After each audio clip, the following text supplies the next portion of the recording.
Mirror being used to reflect image of water supply line under kitchen sink. These are the tools you can use with mirror, small light, or drop light. Mirror and lights. Showing mirror in use.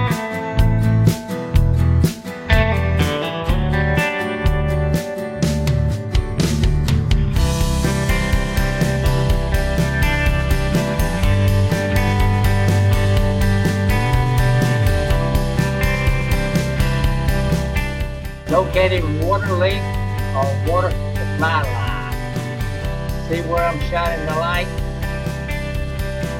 That's it.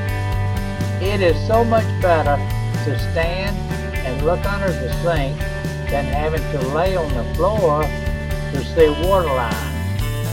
Thanks for checking out my videos.